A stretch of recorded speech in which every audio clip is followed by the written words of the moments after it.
사도 바울은 제가 성경에서 성령에 관한 이야기를 여러 가지를 했어요.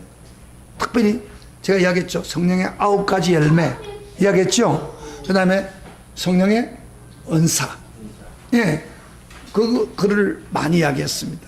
성령의 열매는 내 인생이 바꿔진다고, 내 개인이 바꿔지고, 그래서 열매를 맺게 되고, 은사는 교회에 유익을 끼치고, 그런 이야기를 말씀하고 끝나지 않고, 사도 바울은 우리 생활, 우리 삶 속에서 인간관계에서 성령 충만함의 지배를 계속 받아야 된다고 말합니다. 잘 보세요.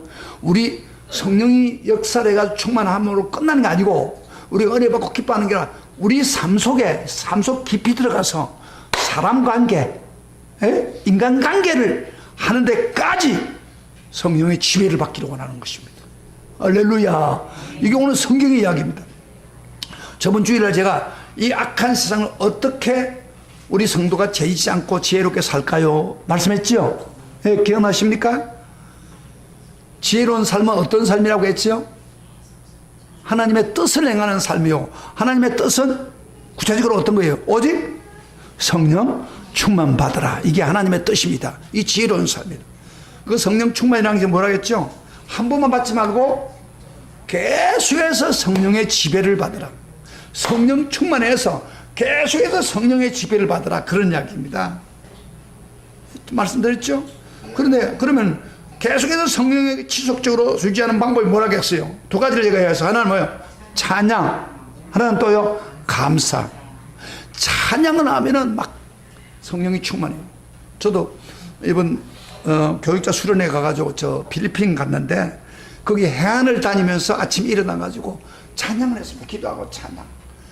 그렇게 성령이 역사를 강하게 합니다. 찬양할 때 성령이 좋아하는 거예요. 여러분 찬양하셨습니까? 이번 주간에? 대답이 없어요. 찬양을 해야 성령이 임하지. 그리고 또 감사. 짜증내고 원망하면은 성령이 받았던 성령도 소멸돼 버립니다. 그래서 원망하고 짜증내는 대신에 뭐 한다고요? 주의 이름으로 감사하면 성령이 그렇게 좋아해서 막 부어주기를 원합니다. 예수 이름으로 감사의 삶을 살면 성령이 우리를 지배해 나갑니다. 할렐루야. 그래서 찬양과 감사가 여러분 삶 속에 충만하기를 축복합니다. 여러분 삶 속에 짜증 나는 게 있어요, 없어요? 있어요. 그 짜증 내지 말고 좋은 일이 될 것이다. 그렇게 하고, 하나님 이거 선한 일이 벌어질 줄 믿습니다. 그렇게 나가고 감사하면 하나님이 성령으로 역사해서 그 문제를 해결해 줍니다. 제가 어제 필리핀에서 비행기를 타고 왔는데, 이 사람들이 비행기를 타면서 어떻게 되는지 우리 짐을 다 빼놨어요. 아마 이제 바람이 좀 부니까 이렇게 그 사람 다 타고 그 다음에 짐까지 하면 이렇게 이 비행기가 뜨지를 못한답니다. 나름대로. 그래가지고 우리한테 허락도 안 하고 짐을 다 빼버렸어요. 그래 여기 이제 그 비행기를 타고 오는데 그분이 그런 이야기 하는 거예요. 앞에 앉는. 이렇게 해서 짐을 빼놨다고. 그래 난리 나죠. 짐을 안 가져오면 어떻게 됩니까? 그래가지고 내려가지고 막 따지고 막 그랬는데, 짜증이 날까 안 날까요?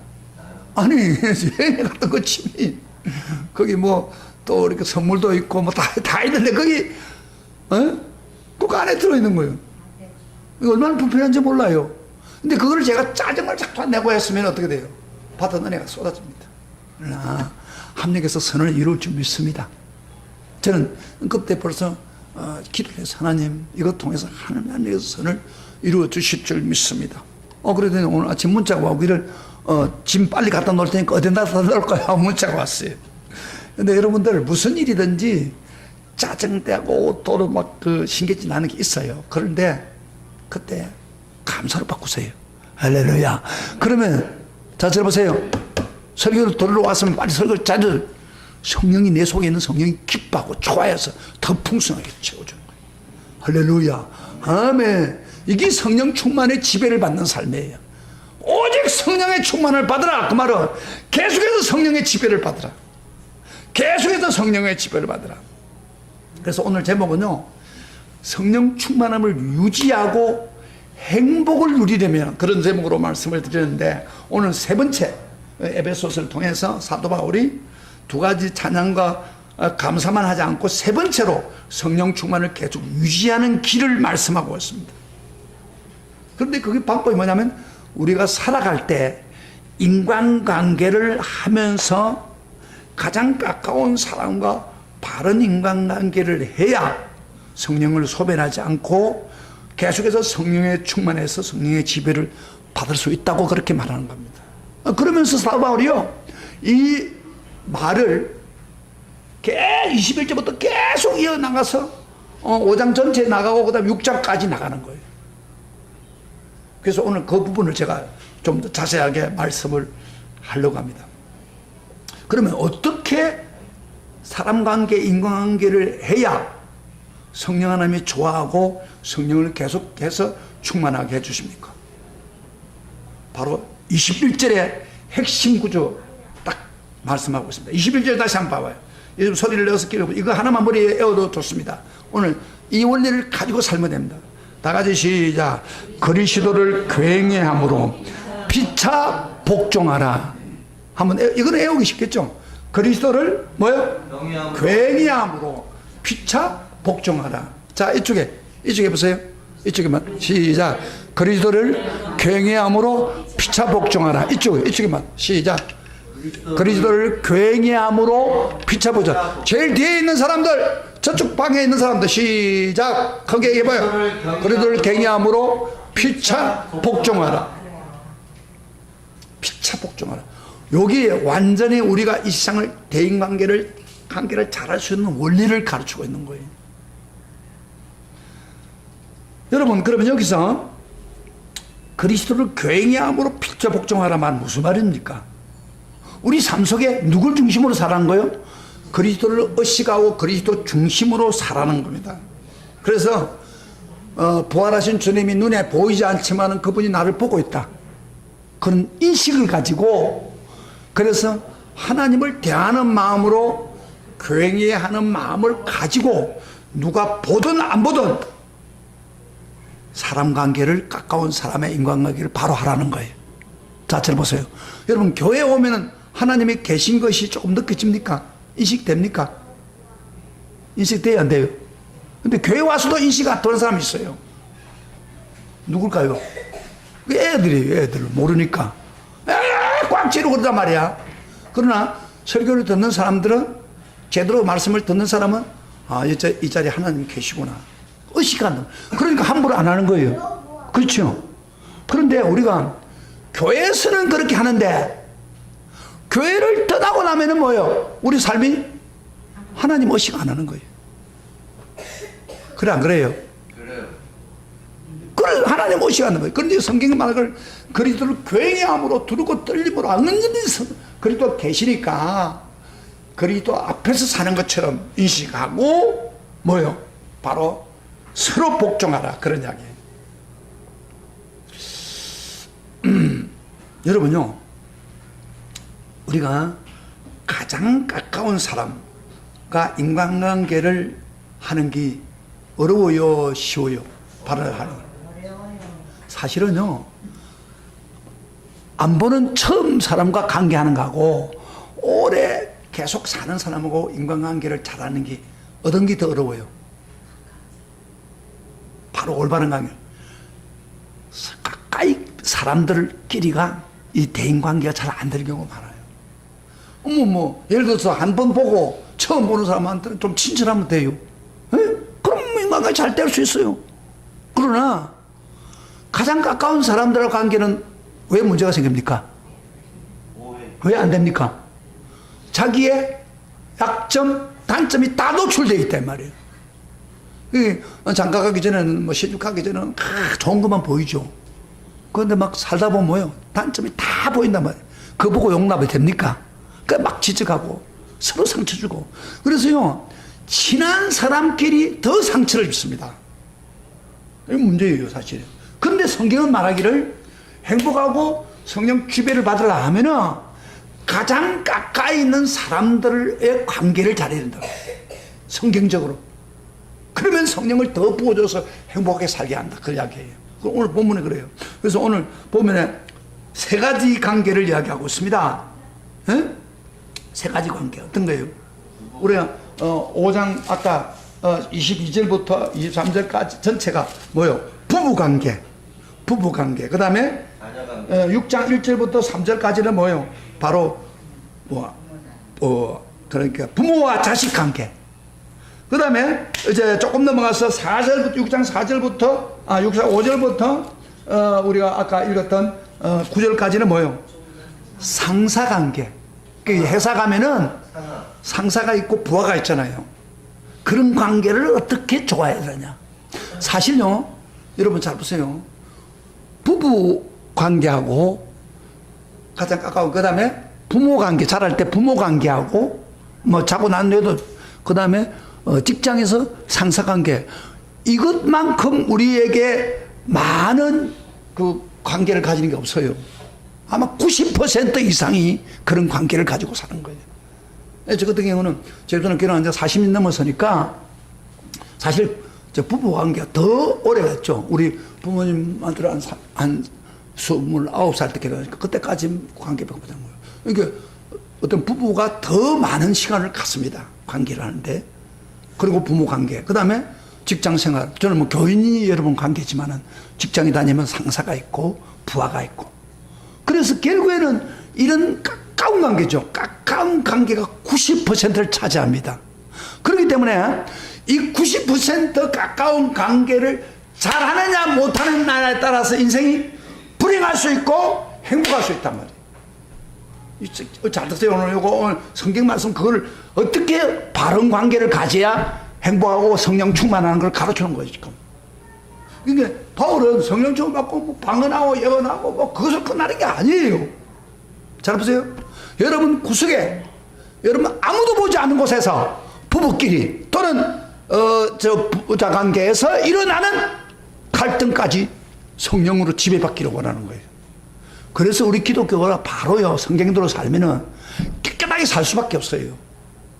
손과 빛을 드러낼 수밖에 없어요. 그런데 기독교인들이 이 원리를 모르기 때문에, 이 원리를 실천 안 하기 때문에 손가락질 받고 있는 거예요. 이게 잘못된 건데 바울은 그것을 자세하게 생활 속에까지 들어가야 성령의 지배를 받아야 된다.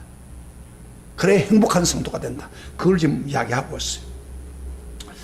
그러면 보세요. 그래서 부부관계, 우리 인생에서 부부관계가 완만하면은 뭐요? 바로가 되면 행복한 사람이 될 수 있습니다. 그 다음에 부모와 자녀 관계가 잘 되면 행복합니다. 그 다음에 직장에서 상관과 부하 관계가 되면 행복합니다. 그러나 반대로 부부관계가 안 되고, 부부관계는 막 배기 싫은 거야. 집에 억지로 가고 이러고 앉아 있으면 되겠습니까? 그 다음에 부부관계도 막 갈등이 생기고, 그 다음에 상사가 막 회사 가면 상사관계가 문제가 생기고, 이런 사람 행복할 수 있어요? 행복할 수 있어요? 없어요? 없어요. 그 사람은. 그 사람 불행한 인생을 사는 거예요. 가장 가까이에서 상처 서로 주고받는 거예요. 그렇게 되기를 원하는 사람 손 들어보세요. 없죠? 그러면 그 가까운 관계가 서로 완만하고 서로 사랑하는, 그렇게 행복한 삶은 바로 성령의 지배를 받는 삶이고 행복한 삶이고 축복받는 삶. 가까운 관계. 이게 잘 돼야 바로 하나님의 축복을 받는 거예요. 그래서 어떤 면에서 보면 오늘 말씀 너무너무 중요한 겁니다. 다른 때는 좀 적당히 들어도 오늘 말씀 잘 들으세요. 자, 물어볼까요? 여러분, 가정에서 행복합니까? 부부끼리 행복해요? 식구들끼리 행복해요? 예? 식구 누구만 만나면 막 짜증나고 이러면 안 있잖아요. 싸움이 나고. 여러분, 사회 가서도 행복해요? 갈등 생겨. 이게 오늘날 우리에게 문제입니다. 그런데 그걸 어떻게 해야 그러면은 올바로 된다는 말이에요. 이제 오늘 그걸 대답을 주는 거예요. 그래서 오늘 설교를 잘 들으면은 계속 성령이 좋아해서 기뻐하고 성령이 충만하고 그리고 행복을 주고 축복을 해준단 말이에요. 여기에 서로 복종하라는 말이 있는데 이 말의 의미부터 좀 생각해 봅시다. 의미. 서로 복종한다. 무슨 말이에요? 복종. 복종한다. 이 원어로 보니까, 헬라 말로 보니까 이 복종하라는 말은 권위자 밑에 서라 그런 이야기요. 어떤 권위자 밑에 서라. 그게 복종이에요. 복종한다는 말이에요. 원 뜻인데, 그러면 나중에 그 남편에게 복종하라, 아내를 복종하라 했을 때 뭐예요? 남편이 하나님이 세운 머리로서의 권위자입니다. 그래서 복종하는 거예요. 그래서 권위자 밑에 서라. 권위자 말을 따라라. 부모에게 자식이 예를 들어서 복종하라는 말도 그 말이에요. 부모가 권위자니까. 그래서 서라는 그런 의미가 이게 포함되어 있습니다. 근데 놀라운 건요, 오늘 본문에 보면은 서로 복종을 했을 때 복종이라는 말을 바로 쓰는 게 바로 아내에게 말합니다. 아내에게 복종하라 그렇게 말하잖아요. 여기서 딱 나온단 말이에요. 여기서 보세요. 우리 5장을 다시 한번 봐봐요. 딱 그 말 하고 나서에 아내들이요, 22절 자기 남편에게 복종하기를 죽게 하더라. 이는 남편이 아내의 머리됨이요 그리스도께서 교회의 머리됨과 같으니 그가 바로 몸의 구주시니라. 복종하라. 아내를 제일 먼저 복종이라는 말이 바로 아내한테 붙인 거예요. 그래서 많은 분들이 요새 여성 상위 시대인데 이 성경을 보고 기분 나빠하는 사람 많아요. 왜 하나님께서 사람을 지을 때 동등하게 지었는데, 동등하게 인격을 동등했는데 왜 아내에게만 복종하라고 그러냐? 솔직히 뭐 이 말만 보면 기분 나빠요. 그리고 또 남자들이 이걸 사용하는 거예요. 말 안 들으면 남편에게 성경에 있는 거 복종해, 이렇게 한다 이 말이에요. 그래서 이 구절에 대해서 굉장히 그 의문점을 많이 가집니다. 여기 설교 들어왔다가 너 엄마 어디 갔노? 이 말씀을 들어야 되는데 설교에 관심이 없어. 빨리 엄마 오락해라. 오락해라. 밖에 있나? 빨리 오락해. 설교를 듣는데 빠지고 이러면 좋지 않아요. 그 좋지 않은 습관이야. 이런 말씀들이 지금 우리를 행복하게 만드는 거예요, 이게. 그걸 몰랐기 때문에 지금 고통스러운 거예요. 지금 우리가 불행하게 사는 거예요, 인생이. 성경에는 확실한 대답을 우리에게 주고 있어요. 실제적으로. 그런데 우리가 근데 구체적으로 어떻게 순종해야 될 것이 명확하지 않기 때문에 희미하게 사는 거예요. 그래서 제가 여러분의 설교할 때 이 말씀을 구체적으로 성경의 본문에 맞춰가지고 지금 쫙쫙쫙 하나하나 설명해 주잖아요. 그러면 여러분이 이 설교를 들으면서 내가 내 가정이 불행하게 살았구나. 이렇게 행복하게 못 살았구나. 내가 자녀로서 이렇게 못하라구나. 이게 여러분이 이걸 느끼게 되는 거예요. 그러면 회개하게 되는 거예요. 그러면 여러분 삶이 다시 행복하고 성령의 지배를 받는 거예요. 그런데 그런 거 관심이 없는 사람은 뭐 멋대로 사니까 그동안 받았던 성령이 다 쏟아져 버렸어요. 에? 성령의 지배는 가정에서 이루어지기를 원하는 거예요. 그러니까 행복이 없는 거예요. 행복 아무리 하려고 다른 데 가서 행복 찾아봐도 소용없어요. 행복이 오지 않습니다. 돈 많이 벌어도 행복해요? 에? 최고의 갑부들이 왜 자살해 죽습니까? 돈이 행복을 주는 게 아니에요. 또 건세, 한때는 좋을지 모르나 건세가 행복을 주는 게 아니에요. 건세가 많으면요 머리가 아파요. 머리가 그 건세를 사용하는 데서 행복하지 않습니다. 그럼 행복은 어디 있느냐? 이 관계를 잘해요. 관계. 자, 그래서 오늘 하는데 이 놀라운 사실은 그저 아내만, 약자에게만 복종하라 그렇게 말하지 않아요, 성경은. 그러면 편편적이에요. 그런데 서로 복종하라.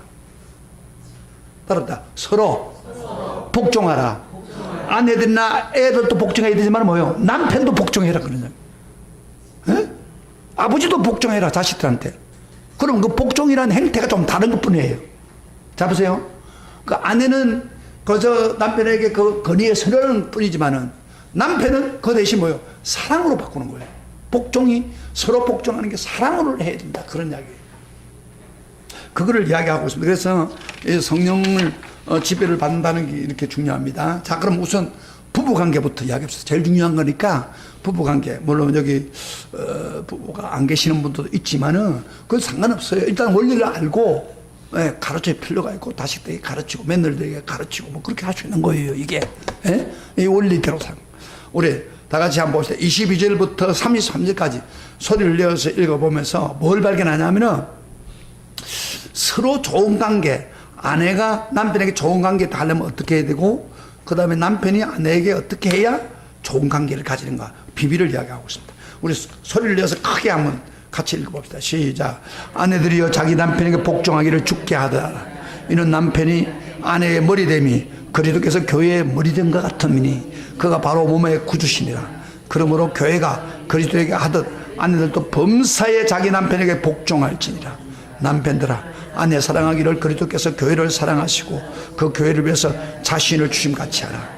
이는 곧 물로 씻어 말씀으로 깨끗하게 하사 거룩하게 하시고 자기 앞에 영광스러운 교회로 세우사 티나 주름 잡힌 것이나 이런 것들이 없이 거룩하고 흠이 없게 하려 하십니다. 이와 같이 남편들도 자기 아내를 사랑하기를 자신과 자기 자신같이 할지니 자기 아내를 사랑하는 자는 자기를 사랑하는 것이라. 누구든지 언제나 자기 육체를 미워하지 않고 오직 양육하여 보호하기를 그리스도께서 교회의 함과 같으니라. 우리는 그 몸의 지체입니다. 이제 거기까지만 하겠습니다. 시간이 갔으니까. 일단 이 두 가지를 이야기하고 있죠. 아내들한테는 뭐라고 했어요? 진짜 복종해라. 그러면 아내가 남편에 복종할 이유가 뭐예요? 권위. 남편이 아내보다 그 권리가 더 높기 때문에 아니고 어떤 힘이 좋아서가 아니라 봐요. 아내는 하나님이 남편을 세운 겁니다. 마치 우리 예수님과 같이 예수님과 연결시켜놨죠. 예수님 왜 우리가 예수님께서 복종합니까? 왜 복종합니까? 그 이유는 바로 예수님을 교회 머리로 세웠어요. 교회를 만드신 분이에요. 그러니까 우리는 절대 복종하잖아요. 꼭 마찬가지로 하나님이 남편을 세울 때는 그 남편을 권위를 준 거예요. 그래서 머리로. 그래서 머리가 두 개 있으면 안 되잖아요. 그 머리의 지도를 받아가면서 살도록 그렇게 한 거예요. 그러기 때문에 머리에게 복종하는 거예요. 여러분, 선장이 많으면 배가 어디로 가겠습니까? 한 분의 선장밖에 필요 없는 거예요. 마찬가지로 그 남편은 그 가정의 머리예요. 그래서 복종하는 거예요. 할렐루야. 아멘. 그래서 그 권위에 자기를 둬야 되는 거예요. 권위를 따라가야 돼. 그런데 요새는 이상한 일이 벌어져요. 불행한 가정입니다. 아내가 돈을 좀 많이 벌어와. 월급이 더 많아. 자기가 머리가 되려고 그래. 그 남편 보고, 당신 돈 못 벌으니까 집에서 애나 키워라. 그러다 보니까 남편이 머리가 내뿌는 거야. 아내가 남편 대리로. 그 가정은 행복할까요? 안 할까요? 절대 행복하지 않습니다. 그 가정은 무너지는 가정 똑같은 거예요. 그리고 이 머저리 같은 남편도 자기가 머리인데 머리 역할을 못하고 멍청하게 하는 것도 잘못이에요. 그 가정은 행복하지 않아요. 그러니까 성경은 어쨌든 남자는 머리예요. 그러니까 머리로서의 역할을 감당해야 그 가정이 행복합니다. 여러분, 부부가 행복합니까? 행복 안 하는 이유가 뭐예요? 많은 경우에 요새 아내들이 남편에게 머리로 대하지 않아요. 복종하지 않아요. 자기 주장만 떠써요. 오늘 옛날 같으면요, 우리 권사님 시대는 그래서 남편 말하면 절대 복종 안 했잖아요. 지금은 뭐 공부를 시키고 하니까 좀 머리가 좀 높아서 그런지 막 남편하고 막 따지고 복종 잘 안 해요. 그런데 성경적인 원리는 그거 아니에요. 남편이 좀 무능해도 머리로서 받들어줘야 된다. 거기에 행복한 가정이에요. 복부한 게. 근데 많은 게 부부의 갈등이 남편을 머리로 복종하지 않기 때문에 가정이 행복하지 않습니다. 오늘 가정에 많은 문제가 생기잖아요. 성경적이지 아니기 때문에 무너져 버린 거예요. 실적으로. 그래서 똑똑한 여자 만나면 골치 아프다고. 그걸 잘 하려고 하면 좋는데 골치 아프다고 해가지고 그런 문제가 생겨버린단 말이야. 여자는 또 남편을 정말 그 머리로 세우면은 좀 똑똑해도 좀 참아야 돼. 성경적으로 머리를 세웠으니까 내가 안 맞아도 좀 자기 참고 너무 따지지 말고 이렇게 해서 섬기는 제가 그래요. 그저 하나님 앞에 그 행복으로 보상해 주는 거예요. 성령 충만해 주는 거예요. 할렐루야, 할렐루야. 그러면 이런 말을 할 거예요. 아니 우리만 여자만 남편에게 복종해야 되냐? 예? 네, 그렇게 되는데 남편에게는 주시는 게 뭐예요? 사랑. 복종보다도 더 어려운 게 사랑입니다. 근데 보통 우리 한국 사람들 보면 사랑이란 말은 쉽지 않아요. 사랑하는 게 쉽지 뭐. 안 그래요? 사랑만 하면 되지. 근데 대부분이 한국 사람들이 사랑하는 게 그저 성적으로 이성으로 사랑하는 뿐이에요. 하다가 마음에 드니까 막 사랑하는 거예요. 그러나 성경에서 사랑은 세상적으로 말하는 그런 이성적인 사랑이 아닙니다. 그래서 만족하고 막 책임 없는 그런 사랑이 아니고 성경에는 예수님의 사랑을 집어넣고 있는 거예요. 예수님이 사랑한 것처럼 사랑하라. 25절 보세요. 자 보세요. 남편들도 자기 아내의 상의를 자신같이 할지니 자기 아내를 사랑하는 자기를 사랑하시다. 그 다음에 25절이죠. 시작. 25절 다 같이 읽어보시죠. 시작. 남편들 아내 사랑하여 그리스도께서 교회를 사랑하시고 교회를 위해서 자신을 주심같이 하라. 그렇죠. 자신을 주심같이 했다. 자기의 생명을 던져 희생함으로써 뭐요? 사랑한 거예요. 끝까지 죽기까지 사랑한 거예요. 이 사랑을 가지고 남편이 아내를 사랑해라. 여러분 보세요. 그죠? 남편이 뭐 시키면은 그저 복종하는 게 나아요. 남자 입장에서 아내를 막 생명 던지면서 사랑하는 게 옳아요. 어떤 게 더 어려워요? 대답해봐요. 성경에서 말하는 이야기. 더 어려운 게 어떤 거예요? 남편이 희생하면서 예수님처럼 희생하면서 하는 사랑이 더러워요 사실은. 그런데 남자가 그 역할을 못하고 있다 이 말이에요. 제가 요새 책을 이번 수련 가면서 책을 하나 샀어요. 이 책을 하나 사. 아버지니까 이게 시골 내려가다 보니까 책방이 있더라고. 그래서 딱 들으니까 제목이 너무 나한테 딱 맞는 거예요. 내가 아버지니까 어땠단 말이야. 이제 그 아버지의 고통을 이렇게 적은 거예요. 그래서 제가 이번에 가서 책을 거의 다 읽었어요. 이런데요, 이 책이 어떤 책이냐면은 한번 시간 나면 한번 다 읽어보세요. 아버지들은 다 사보세요. 뭐냐면은 이분이 부산에서 아주 잘 살았어요. 그래서 이 사람이 국제신문 기자로서 아주 잘 살고 55평의 큰 아파트에서 아들 서희를 낳았는데 아들 둘이는 서울에서 아주 공부 잘하고 하나는 연세대학교 다니고 이런 아들들을 두고 그 다음에 이제 그렇게 살았는데 이 사람이 뭐 데모 좀 했어요. 국제신문에서. 데모하다가 잘려버린 거예요. 이렇게 30년 동안 직장생활하다. 그 하루아침에 대포로 되니까 그동안 빚져가지고 그 집을 샀던 것도 빚이 많는 거예요. 그래서 그 빚을 어떻게 하고 또 생활이 들어가는 돈이 많으니까 막 노력을 아무리 해도 애들 공부시키고 하는 게 힘든 거예요. 그래가지고 막 아르바이트 안 해보는 거 다 없어요. 다 해보고 했는데 안 되는 거예요. 근데 아내가 한 번은 너무 힘드니까 내가 일을 하겠다고 그러면서 찻집하겠다고 그렇게 요청을 해가지고 할 수 없이 또 빚내가지고 찻집을 했는데 그 찻집이 잘 되면 되는데 찻집도 안 되는 거예요. 그러니까 남편이 굉장히 어려운 일이 벌어진 거예요. 근데 찻집을 좀 발전하기 위해서 이제 행식장 아예 이혼된 상태가 되어야 그 빚이 그 찻집도 안 넘어가는 거예요. 그래서 부부끼리 이혼을 했답니다. 그리고 남편이 다 아들을 책임지고 하는데 남편이 얼마나 힘들겠어. 그 빚을 지고 사니까. 그리고 안 해본 일이 없답니다. 그러다가 뱃일까지 했어요. 뱃일까지. 그렇게 주로 기자가 무슨 육체적인 운동을 해봤겠습니까?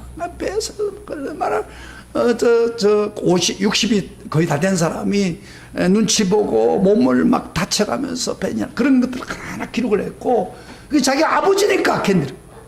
자기가 전에 돈이 있을 때는 아들한테 돈 보내주고 그랬는데 아들이 돈을 못 보내니까 아들이 자살해버린 것도 그래요.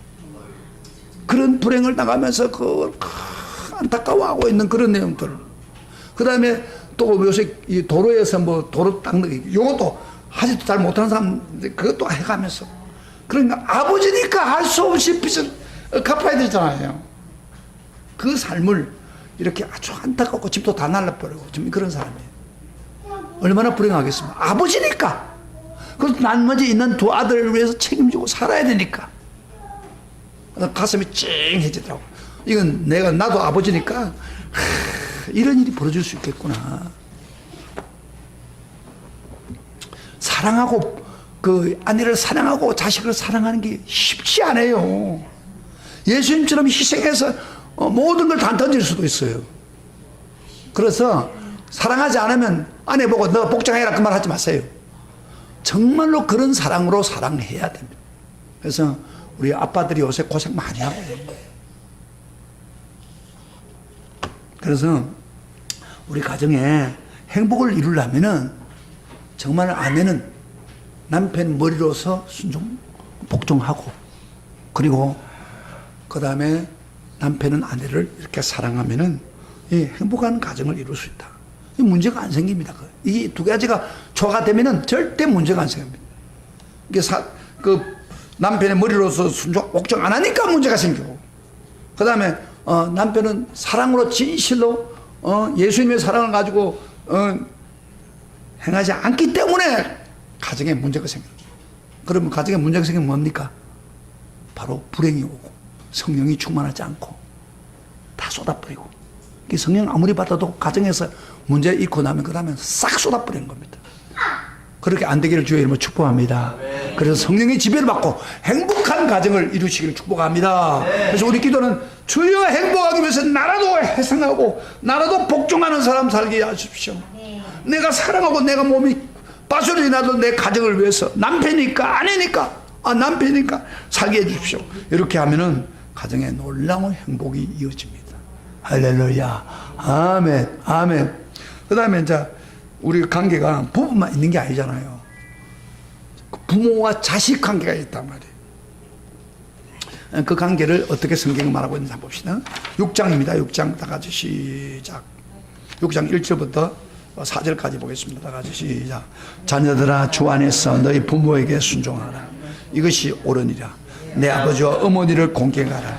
이것이 약속 있는 첫 계명이니 이로써 내가 잘 되고 땅에서 장수하리라. 또 아비들아 너희 자녀를 노엽게 하지 말고 오직 주의 교훈과 훈계로 양육하라. 자, 여기서도요 부부끼리도 서로 복종해야 됩니다. 서로 복종. 아내는 남편에게 복종하고, 그 다음에 아내는 남편을 사랑하고 예수님처럼 이렇게 해야 되는 게 서로 복종이에요. 한쪽만 아닙니다. 그다음에 여기도 마찬가지로 아버지가 자식에게 서로 복종하는 방법이 있어요. 그 다음에 자식도 부모한테 서로 복종하는 방법이 있어요. 우선 자식부터 다뤄봅시다. 자식은 어떻게 서로 복종합니까? 아버지한테 주 안에서 너희 부모에게 순종하라. 그 다음에 주 안에서 순종하라겠죠. 여기 순종하라는 말로 표현합니다. 그 다음에 옳으니라. 내 아버지와 내 어머니를 공경하라. 이것이 약속이 있는 첫 계명이니 이로써 내가 잘 되고 땅에서 장수하리라. 자, 보세요. 자녀들은 부모한테 어떻게 복종을 어떻게 하라고요? 순종하라 그랬어요. 공경하라. 이게 자식이 부모를 잘 효도하는 길입니다. 순종하고 복종하고 차이 뭐예요? 순종하고 복종. 복종은요 좀 싫어도 억지로도 하는 거예요. 그러나 순종은 기꺼이 하는 겁니다. 기쁨. 그럼 부모한테는 복종하지 말고 순종하라는 거예요. 왜 부모한테 순종해야 됩니까? 왜 공경해야 됩니까? 존경해야 됩니까? 여러분, 자기 부모는 다른 사람한테 손가락질 받아도 자기 부모만은 여러분 손가락질 하면 안 됩니다. 왜? 자기 부모가 낳아주지 않았다면 우리가 존재할 수가 없습니다. 자기 부모가 자기를 키워주지 않았다면 우리는 존재할 수가 없기 때문입니다.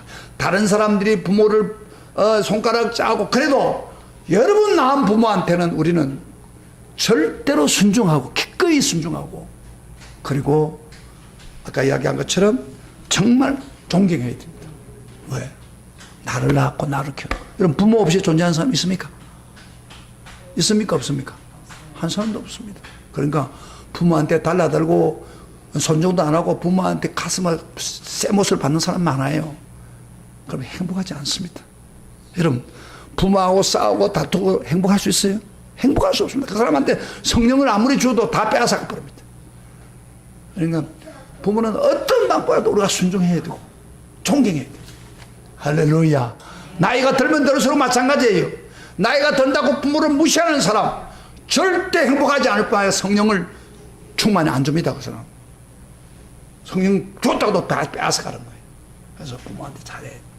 아시겠어요? 자녀들은 서로 복종하는 방법이에요. 그 다음에 부모 입장에서 그 자녀를 어떻게 한다고 했어요? 자, 이거 굉장히 중요합니다. 부모도 서로 순종하는 마음에서 자녀를 대해야 됩니다. 여기 이렇게 말합니다. 아비들아, 너희 자녀를 노엽게 하지 말고 오직 주의 교훈과 훈계로 양육하라. 오늘 말씀 잘 드세요. 아비들은 부모들은 부모 말입니다. 부모가 너희 자녀를 노엽게 하지 말고 주의 교훈과 훈계를 해라. 훈계를 양육하라. 노엽게 한다는 게 뭐예요? 부모가 어떻게 이게 자녀들이 노엽습니까? 예?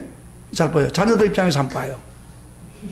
대부분을 보면요, 정상적인 대화를 하고 합리적이고 그 다음에 또 필요한 거를 이야기하면 자녀들 그걸 안 해요.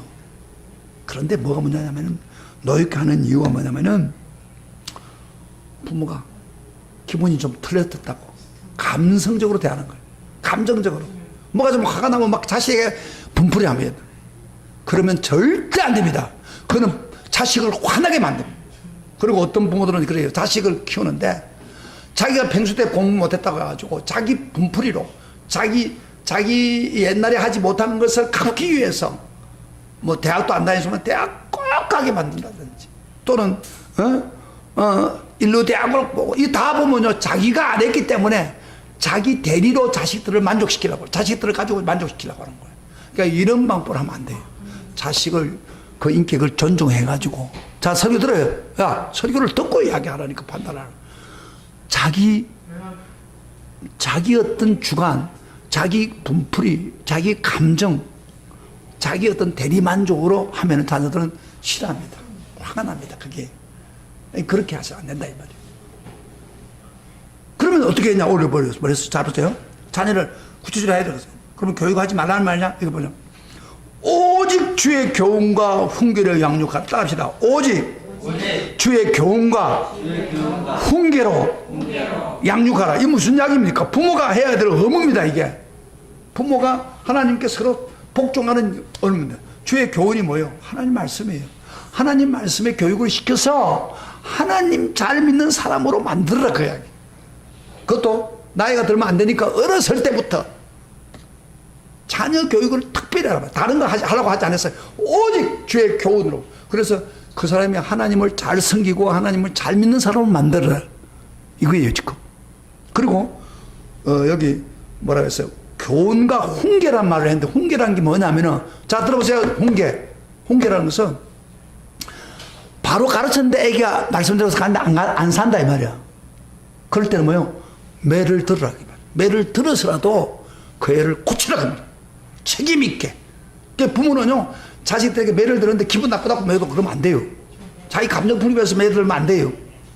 주의 교훈을 가르쳐서 하나님 말씀으로 살지 않은 것에 대해서 채찍도 가하고 그에게 고치게 만들어야 돼요. 그래야 자녀가 바로 가는 거예요. 그래서요, 이 주의 교훈과 훈계는 부모로서의 하나님께 복종하는 방법이에요.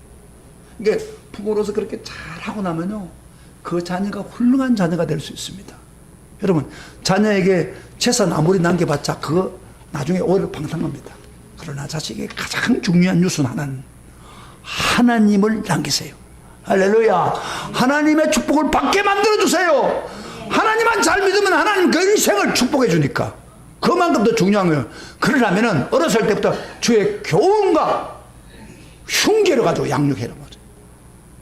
그런데요, 오늘 교인들이 이거를 그렇게 아주 가슴에 두지 않아요. 세상 교육은 다 시키면서 신앙 교육을 안 시켜요.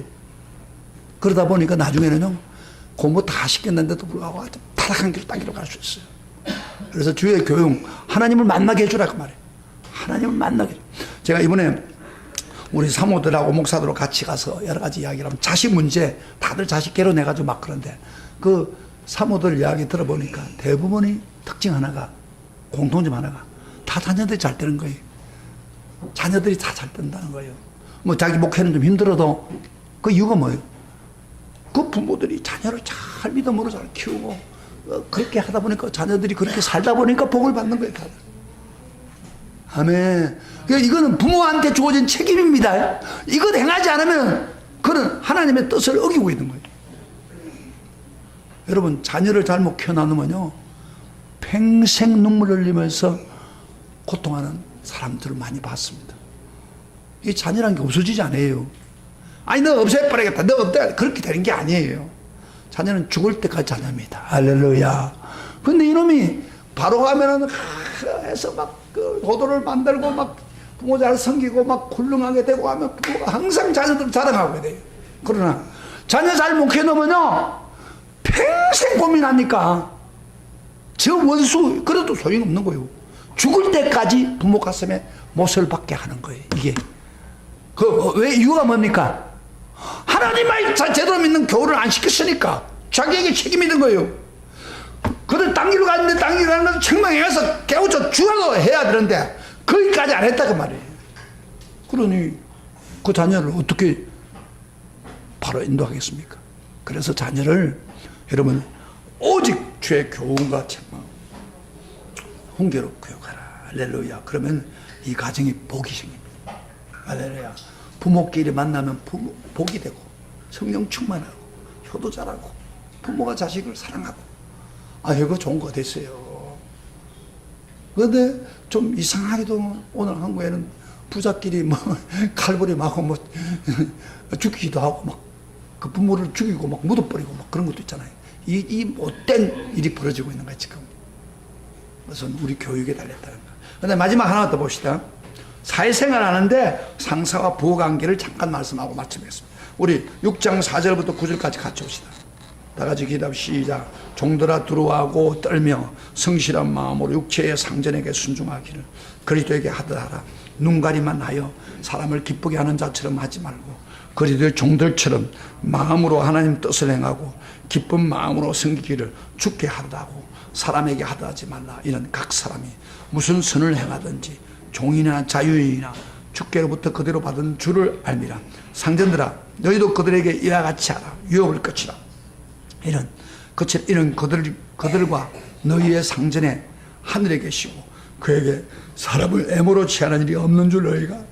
무슨 이야기냐면 좀 어려운 이야기인데 조금 설명하면 그 당시에는 종과 노예가 있었어요. 그래서 종과 노예 관계를 지금 이야기하는데 오늘은 종과 노예가 없잖아요. 그 오늘은 뭐예요? 상사와 직장 나면 상사와 부하 관계입니다. 이 관계를 할 때에 어떻게 하겠어요? 우선 상사 입장 그 부하 입장에서 상사를 어떻게 하라고요? 눈가림하지 말고 눈가림하지 말고 그를 따르되 죽게 하듯 하나님의 뜻을 행하고 기쁜 마음으로 섬기고 죽게 하듯 하라. 이렇게 남이 봐서 할 수 없이 일을 하는 척 그러지 말라 이 말이에요. 마음을 다해서 남이 보던 나보다 하나님 앞에서 지금 내가 정말로 그 바른 일을 한다, 맡은 일을 한다, 그런 자세라고.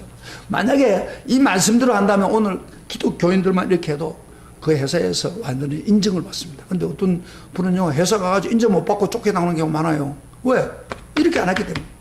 사람 눈치만 보고, 눈가리만 하고, 그러면 안 되는 거예요. 하나님 앞에서 하나님 쓰는 것처럼 예수님 섬기는 뜻 하라, 직장 생활할 때. 공부도 말이죠. 학생들도 마찬가지예요. 학생들도요, 공부하는 것도 그렇게 해야 되는 거예요, 공부하는 거. 예수님 앞에 내가 정말 예수님 섬기는 마음으로 공부를 해보세요. 그 반에서 공부 최고 잘할 수 있어요. 근데 공부도 핑계치고 오랑이나 하고 앉아있고 이러고 해가지고 무슨 일 하겠다는 거예요. 그건 서로 복종하는 게 아니에요. 행복 없습니다. 학생은 공부 잘하고 공부 열심히 하는 게 학생이 할 일이에요. 직장생활 잘하는 거 하나님 앞에서 하는 거예요. 하나님을 섬기는 마음. 그 다음에 또 하나 마지막 뭐라 했어요? 그 상사가 그러면 어떻게 서로 복종합니까? 공갈을 끝이라고 했어요. 상사들에게 위협을 끝이라. 그 다른 번역에는 공갈을 끝이라. 이는 그들이 너희 상전이 하늘에 계시고 그에게 사람의 애보로 취한다. 무슨 얘기냐면 그 내가 건세가 있다고 해가지고 부하를 막 아무데나 대하고 공갈하고 위협하고 이건 안 된다. 왜? 진짜 상전은 누구예요? 하나님이에요.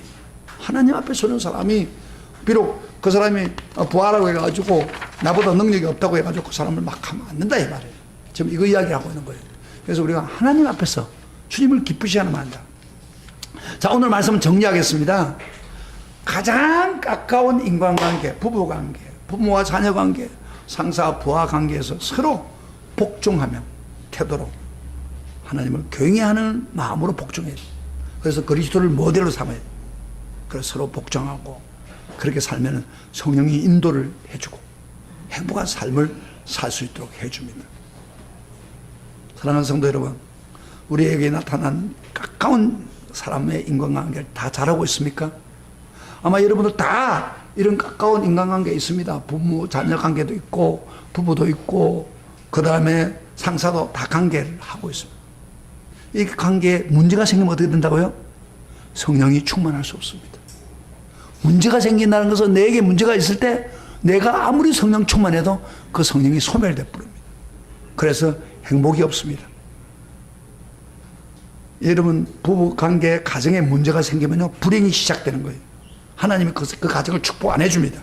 내가 비록 하나님 믿는 사람이라 하더라도 내가 과거에 성령 충만 받아도 내 삶이 안 이루어서 남편에게 복종하지 아니하면 성령 역사가 일어나지 않습니다.